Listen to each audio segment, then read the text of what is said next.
বুরকার করে ফইরা মুখটু বাইন্দা ফর্দার ওয়াজ এত ওয়াজ কিন্তু দেখা যায় মানে ম্যাডাম হলে আবার পাশে নে বসায় পিটিস পিটিসও করে মানে মুখের পর্দার ওয়াজ হ্যাঁ কিন্তু দেখা যায় আবার পিটিস পিটিসও করে হ্যাঁ এগুলো জবানে একটা ভিতরে আরেকটা কথা কোন ঠিক না বেটি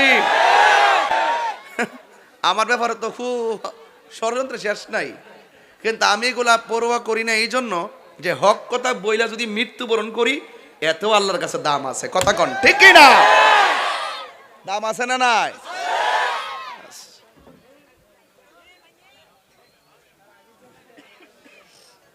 ইন্নাল মুনাফিকিনা ফিদ দারকিল আসফালি মিনান নার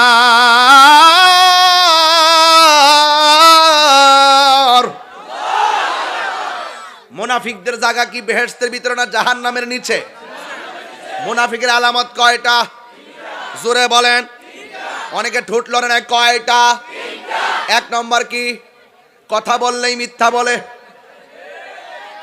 ছোট বাচ্চা কইব এরা মিথ্যাবাদী এমন ভাবে কথা বলে বুঝেন না মহিলা কাফেলা পাঠাই দিছে এছাড়া বাকি যা আছে তারা কি ক্ষতিগ্রস্ত তারা কি এটা কি মোল্লার কথা না আল্লাহর কথা তো আল্লাহর কথা মানবেন না মোল্লার কথা মানবেন হযরতে বেলাল রাদিয়াল্লাহু তাআলা আনহু তার জবানের মধ্যে আল্লাহর নাম ছিল কার নাম ছিল হাতের মধ্যে বাঁধ দিছে জামাটা খুলছে খুললে একবারে বালুর মধ্যে কি করেছে খেসরাইছে গরম বালু যে বালুর মধ্যে পা রাখা যায় না ওই বালুর মধ্যে কি করেছেন পেটটা ফেলে দিয়ে একদম এমন ভাবে খেসরাইছেন পেটের চামড়াগুলো উঠে গেছে পেটটা সাদা হয়ে গেছে আর উপর দিক দিয়ে পানি ঝরতেছে বেলালকে বলা হয় বেলাল এখনো সময় আছে আল্লাহর জিকির বন্ধ করে দাও এবার সে ডাক দিয়ে বলতেছে আমার জীবন চলে যাবে আমার রবের কথা ছাড়তে পারবো না বেলালের পিঠের মধ্যে লোহা গরম করে আগুনের চেক দিয়েছে বলছে তুমি কি করো তুমি আল্লাহর নাম ভুলে যাও বলছে সম্ভব না শেষ পর্যন্ত লোহাটা গরম করে জিহ্বার মাথার মধ্যে লাগিয়ে দিয়ে বলেছে আল্লাহর নাম ছেড়ে দাও বলছে যে আমার পক্ষে সম্ভব না ওই যে হযরতে আইয়ুব আলাইহিস সালাম বলছিলেন আল্লাহ অল বডি আমাকে পচাইতে পচাইতে একদম নিঃশেষ করে দাও আমার জিহ্বাটা ভালো রেখো রহিমা বলছিল হে স্বামী অল বডি পচে যাক আপত্তি নাই জিহ্বাটা কেন ভালো রাখতে বলেছেন তখন আইয়ুব আলাইহিস সালাম বলছেন জিহ্বাটা ভালো রাখতে বলেছি এই জন্য আমি যেন আল্লাহর জিকির করতে পারি এটা কি গায়ের জোরের কথা নাকি ইমানের জোর এটা কি গায়ের জোর না ইমানের জোর তাহলে পেশি শক্তি দিয়ে কথা চলে না ইমানের হিম্মত লাগে কথা বলেন ঠিক কিনা বলেন এরপরে বেলাল রাদিয়াল্লাহু তাআলা আনহুকে জিজ্ঞাসা করা হলো এ বেলাল হ্যাঁ মাইক দিতে পারো 7টা জামাত না 7:30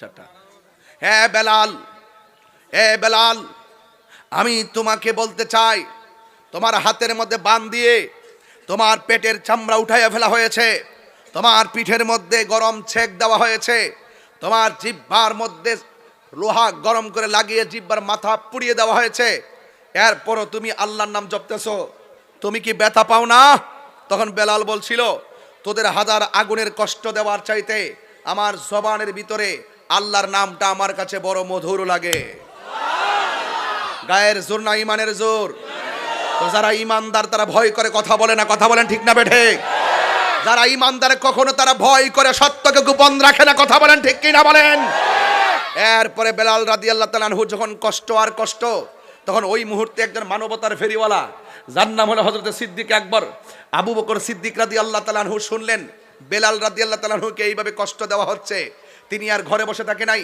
আজকে পেন্নায় যদি একটা ঘরে আগুন লাগে পাশের বাড়ির মানুষ যদি আগুন দেখে তার প্রথম কর্তব্য হলো আগুনটা নিভাইতে দৌড় দেওয়া আজকে যদি একটা হিন্দু সন্তান পানিতে পড়ে যায় তার প্রথম দায়িত্ব হলো ধর্মের কোনো দোহাই দিয়ে নয় একটা হিন্দু ছেলে পানিতে পড়ে গেছে তার প্রথম দায়িত্ব সে মুসলমান হলো ওই হিন্দু সন্তানটাকে পানি থেকে উত্তরণ করা humanity is the very important element for our life মানবতাই হলো ধর্ম এই দেশে মানবতা অনেকের মানবতা থাকে না এই মানবতাকে হৃদয় স্থাপন করতে হবে এই মানবতা রেখে কথা বলতে হবে জুলুম করা যাবে না অত্যাচার করা যাবে না আপনাকে অনুরোধ করে বলছি মানবতার ফেরিওয়ালা আবু বকর সিদ্দিক রাদিয়াল্লাহু তাআলা আনহু তিনি শুনে দৌড়াইয়া হযরতে বেলাল রাদিয়াল্লাহু তাআলার কাছে গেলেন যাইয়া বললেন বেলাল তুমি কার জিকির করো বেলাল বলছেন আমি আল্লাহর জিকির করি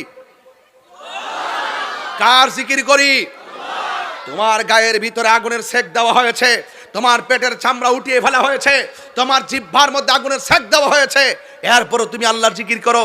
তুমি যে আল্লাহর জিকির করো, আল্লাহ জানে কি জানে না? কয় আল্লাহ তো জানে। আল্লাহ দেখে কি দেখে না? কয় দেখে। আল্লাহ শুনে কি শুনে না?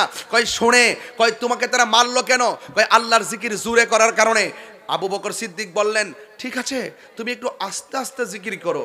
এবার বেলাল বলতেছেন, আবু বকর, এতক্ষণ তারা আমাকে কষ্ট দিয়েছে, আমার গায়ের মধ্যে লাগে নাই, এখন তুমি যে বলছো আল্লাহর নামটা আস্তে আস্তে বলার জন্য, এই কথাটা শুনে হৃদয়ে বড় আঘাত পেয়েছি।